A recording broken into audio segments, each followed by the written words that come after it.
I tried so hard to not compare the two countries, but I'm not gonna shame it, and I'm not gonna say anything about it. There's no McDonald's. One tablet is written more. Hi guys, it's your girl Sky. Welcome to my YouTube channel. Another day, another story time. Nigga, I'm back. Back like Mukoko. So as you can see from the caption, the story of today is how transitioning from one country to another is. Like, I think most people have explained it, and people have moved from like SA to like America, and I think that transition is kind of a bit better because you are going to a country that's like a bit more developed, so you get a bit more experiences. It's not like not saying it in a bad way, but it's not like a downgrade like per se. So I was gonna do, I'm always explaining. So I was gonna do get to know me, but I just didn't do a get to know me because the questions I just got were just like and I thought if I got like to a YouTube channel and stuff like that, to a YouTube video, and people were answering, like someone was answering those type of questions, I wouldn't like get to the end of it. So that's why I never did like a get to know me. So last year I moved from SA in Davidson to Lesotho. So if you know the countries, or you know of the two countries, you practically know that South Africa is like, a bit more developed than Lesotho is, even though like Lesotho is landlocked within South Africa. Like most things that are there in South Africa you cannot find in like Lesotho. Like it doesn't have much, really. It doesn't. So I moved from the one country to the other. So I'm going to like share the experience with y'all like to the fullest, if I can like explain the experience and stuff like that. So in 2021 I went to the L with my sister. Well, the idea in my head at the time was that I'm just going there because of I had to do some things there here. Do some things here just so that I can get a certain like amount of money that I was supposed to succeed from like my mom, who's late. May her soul rest in peace. So my idea was that I was just gonna do things so that I can just like get the money. Like the idea was the bag. But in coming here, I think I got here on the 28th of September that year. And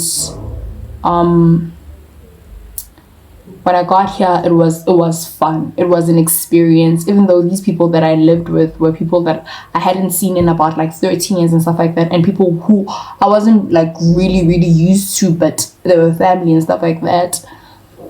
So the experience was fun. But as time went on, the things I was supposed to do kept on like extending. I thought I was gonna take at the most I was gonna take 3 weeks, because they told me, okay, the first documents I'm supposed to get, I can get them in a day, and then that. Like the person who explained the things to me just said that like it's a week process. So I couldn't like really do like things by myself. I had to get like help from my sister. So when I got here, like the girl was just doing her own things. I was like, okay. I thought I was gonna be here for a week.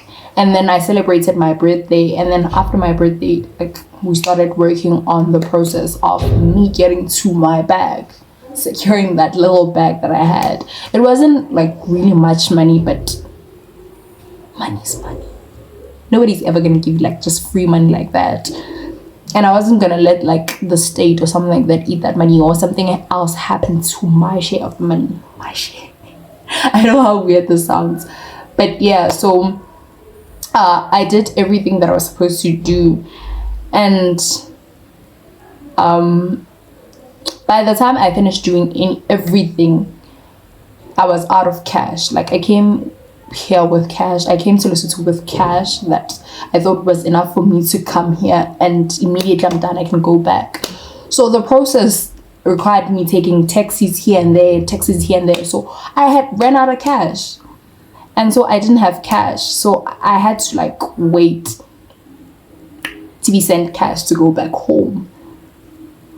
And everything was just so draining. It was just so draining. I have I think it's claustrophobia or something like that, the fear of being stuck in a place, and it's like a major fear for me. And at that point I felt like I was like stuck in that place. Like I felt like I was stuck in Lesotho and I actually couldn't leave, because I like from like Khotse, which is a district, like from Liribe, which is a district in Lesotho, to Fixbeck, it's like plus minus $20. So, and then from there to Joburg, it's like plus minus $350.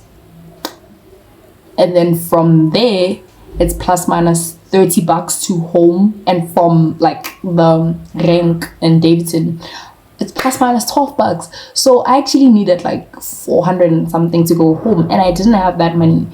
So the fact that in my head I knew, okay, I don't have that money and I can't go home, it made me feel stuck. And the whole experience of experiencing the country, like Lesotho is such a nice place. I'm not gonna lie, it's such a nice place. It's very calm, the crime rate very low, like it has a very like low crime rate. I can't say they have a low tolerance of crime, I can just say okay, they have a low tolerance of crime because they're police, they're soldiers, like everything is just like strict to the point. So I felt stuck. Like I think I had like in like a week I had probably like the minimum of 3 panic attacks. Like I felt stuck, I felt like I was going out of my head. And anytime I tried to call home and tell them okay, I want to come back, I think they didn't understand that I didn't just want to come back home because I just want to come back home. It's because I felt like I was in a place that was so foreign to me, that I'd never been to in like 13 years, that I'd never even visited in 13 years. And at this point, I was stuck in that place. And from there, I went back to, I withdrew some cash from the money that I had gotten. When it got out, like I withdrew some cash and then I went home. I remember I got home December like the 11th or something like that. Yeah, I'm really good with dates. So it was like December the 11th I went home. Like traveling home just felt like I wasn't supposed to go home. You know, when things go wrong on the way and you know that you are probably not supposed to go back there, it's just like it felt draining. It felt really draining. So when we got to Joburg, it was like, okay, so I got to Butabote in the morning, like 9 a.m. Apparently, transports in Butabote to Davidson are not that easy to find. So I found a transport, but there weren't many people that were going to like the East End. So I had to join the trip in Johannesburg. But there was like a lot of like this and that. Like we left Johannesburg in like at like 6 p.m. So by the time we got to Johannesburg, it was like 11 p.m. And by that time, there are no taxis. And it's not necessarily safe. Actually, it's not safe at all. Like, you know, CBD is not safe at that time, not at all. So the drivers, it's just like y'all can chill in the car and you can leave in the morning. So I chilled in the car with like strangers for the whole night. And the whole night I'm like, I should have just stayed in Lesotho. Probably this is like God like trying to show me, okay, yeah, I'm not meant to do this. I'm not meant to go back to like South Africa. Maybe I'm supposed to like stay in Lesotho and make it work. Maybe this is where I'm supposed to like make my life work, because in South Africa like things just like your life fumbled me, rumbled me, did things to me. Like, so I went back, got home. Yeah. And in the process of being home, like January the next year, I was just sitting. I was supposed to go to varsity that year, which is last year, 2022. Yeah, I was supposed to go to varsity. And things were just not working my way. Like, things were not going my way. I remember my best friend telling me that I have to do like a prayer, like a 7-day like candlelit prayer. And in my head I was like, okay, this sounds a bit barbaric because it's not something that I believe in. Not that I don't believe in prayer, but I've never in my life lit a candle and prayed. I've always like knelt down and prayed like that basic level. I'm not like that like spiritual. And thanks to my best friend, shout out to my best friend. So I remember praying, man, and I prayed. I think at the time I had applied for an agri course in the University of Limpopo. I had applied for that. And I prayed, and in all my prayers, I remember praying. The first day, it was so hard. Like, the first day was really hard because I felt some sort of like resistance and stuff like that. But I prayed. I was crying the whole time. I didn't even know how to go about it because I know like basic prayers that are in the Bible, you know, the Lord's Prayer, the likes, you know, the Lord is my shepherd. I know those type of things, but talking to God one-on-one was just not something that I was like really good at. And at that point, I had to do that. So nobody really knew that I was doing that because she told me, Hore, I'm not supposed to tell anyone that I'm doing that, not even her. She told me the idea and she was like, I should start whenever I start and never tell her that I started it. And then, yeah, never like tell that I started it and when it ends until the things that I prayed for happen, so that nobody puts an evil eye on like my dreams or my ideas or stuff like that. And I prayed, man. Like, first day I cried. Like, I spend most times crying and telling the Lord that you hear my heart and you know what's in my heart, and I am willing. I told the Lord that I am willing to let his way work for me, like his will be done in my life, because I feel like all the time I've been forcing my will and stuff like that. So I was praying like the whole time. I prayed like day one, I prayed that I want to study at the University of Limpopo, and I didn't say the University of Limpopo. I kept on saying the UL. I don't know how, but I think when the prayer got to God, it was NUL. So yeah, and then fast forward that year, March, I moved to Lesotho. And the last time I was there, it didn't like really go well. So this time was like a lot of culture shock. Immediately, I told my sister that I was coming to the L. She was like, rule number 1, leave out any expectations. Don't have any expectations, 1. And then rule number 2, do not compare South Africa to Lesotho. Ever. Don't compare the two. It will make the experience very dreading because they're not in comparison. They're not like countries that you can compare to each other. It's like, it's not a fair comparison. So I took her advice and then I applied to study LLB at NUL. Well, the idea of LLB wasn't like, I want to be a lawyer type of thing. I've always wanted to be a lawyer. It was, I saw the prospectus and the first thing I thought was law. And I didn't even like have like a solid reason why I wanted to study law. But I was just like law. And my sister was like public administration, stuff like that. Like she was giving me ideas and I was like law. And they're like, law is hard here. Like it's hard. I was like, I can manage. Plus I want something hard. And the fact that they said that it was hard and I wanted to be challenged, just like, okay, law it is. And then for the purpose of just applying, I applied to another university here shout out Limkokwing. I applied for architecture there. Mind you, I can't draw even a straight line with a ruler. I can't draw like a straight line. Think of me as an architect, like an architect that can't draw a straight line when I'm supposed to draw like buildings and stuff, plans of buildings, blueprints, and the likes. I don't even know what I was thinking, but I got admitted to Limkokwing to study architecture, and then I got later on, like a week before I was supposed to sign a contract with the sponsor, I got admitted to NL to study law.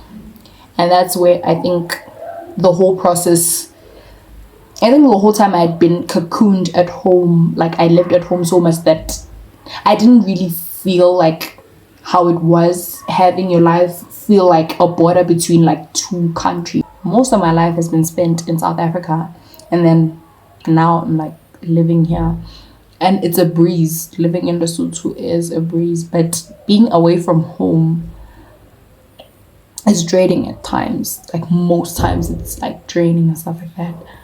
But Lesotho is a breeze, man, other than the fact that there's no McDonald's, no places to play arcade games. We don't have Gold Reef City. We do not have Gold Reef City. Practically, I don't know what to do for fun in this country other than cool, which is a toxic thing. But yeah, and the fact that if I'm in Clote and I say I'm going to town, I'm going to like a street. That street is town, or that little area is town. There's shops, Chinese owned shops. Market on the side of the road. That's our food. Like Chinese owned shops, black owned shops. Like I think in this country, we have 3 malls or something like that. Oh, Folk Ayani with the one that's in Mtabuti. I'm not going to shame it, and I'm not going to say anything about it. I'm not going to shame anything. But yeah, I saw it was written mall, but it wasn't the malls that I was used to. The mall, like my idea of a mall changed when I saw the one in Mtabuti. I was like, oh, bombastic side. Okay. But Maseru is like a bit advanced. They have malls and stuff like that. I think they have 3 malls. It's NHR.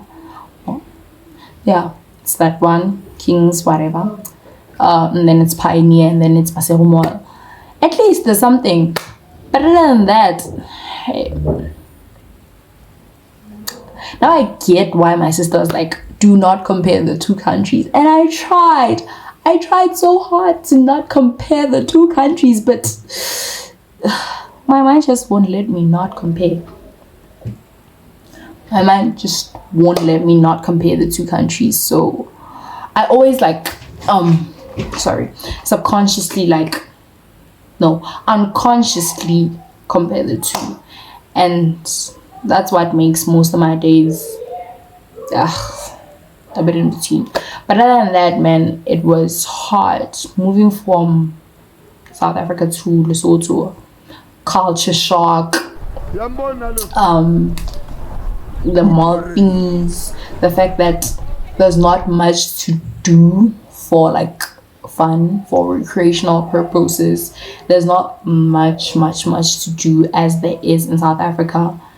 And for the fact that I had 0 friends. I mean, I came here and I had 0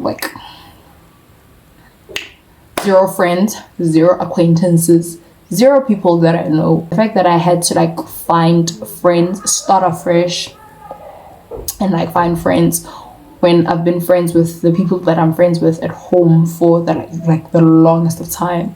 Like we're friends, like some of them since primary, and like so I had to like make new friends, and in the process of making new friends, I made good friends, and some that were good at the moment that they were in my life, and which probably might be a story for another day. But yeah, I made friends.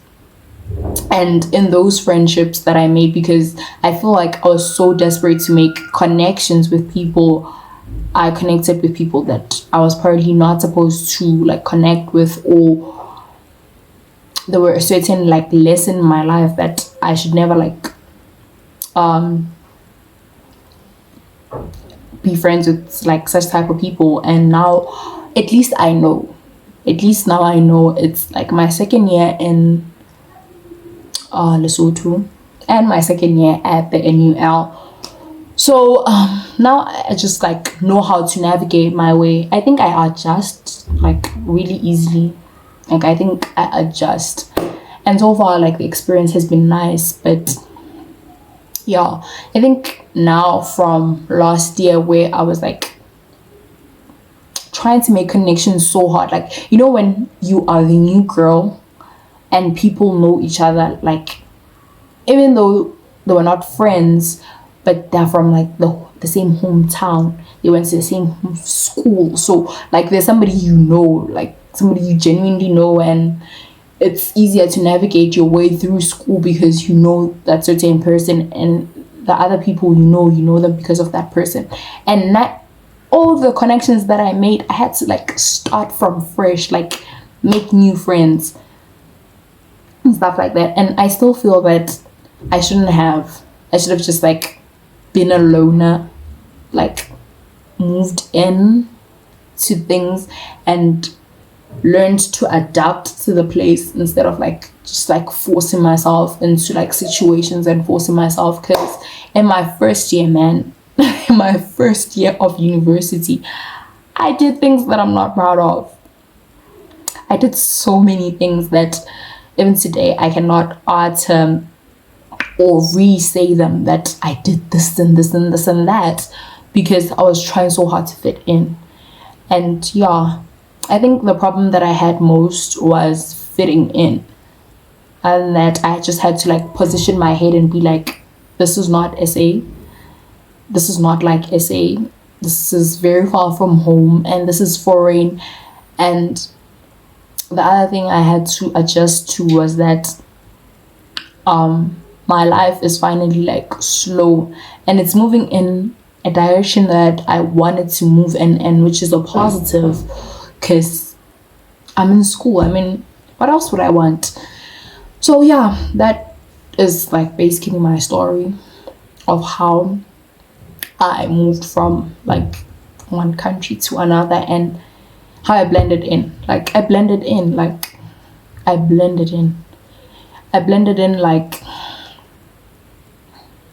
swear I had a coat. I swear I had a coat. But yeah, I blended in. And today I'm just like, this is home, man. This feels home.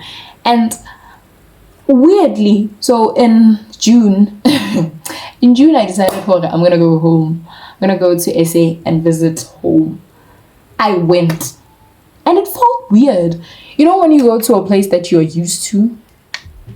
You go to a place that you're used to, a place you grew up at, but now it feels weird. And I'm like, okay, this life is too like, I think the whole time I was in SA, I spent it at home. People will be like, no, I haven't seen you in so long, da da da da, can I see you? And I'm like, I have to go to a mall. And Davidson Mall is not your ideal mall to go to. It's not. It's like the streets of CBD. It's like always packed. And Pioneer Mall in Maseru is never that packed. Even on month end, it's never that packed. Davidson Mall, you're like this the whole time. Like the whole time I went to town, I'm like,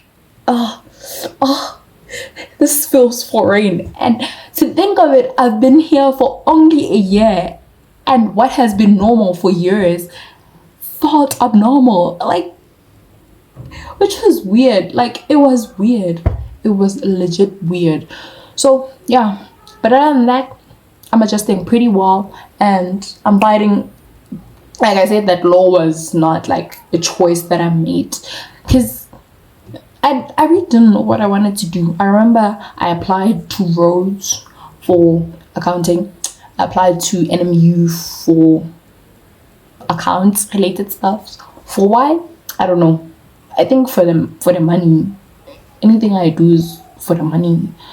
And at UL I applied for agric because I love agric. And at Mkongwing I had applied for architecture because I just thought of it and I was like, ooh, Sky, an architect. Yeah, sounds nice.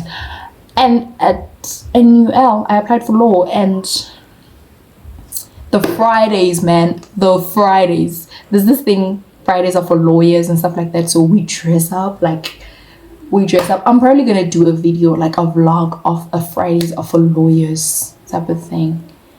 Cause that's what keeps me going. That's what keeps me like trying to fall in love with the slow thingy.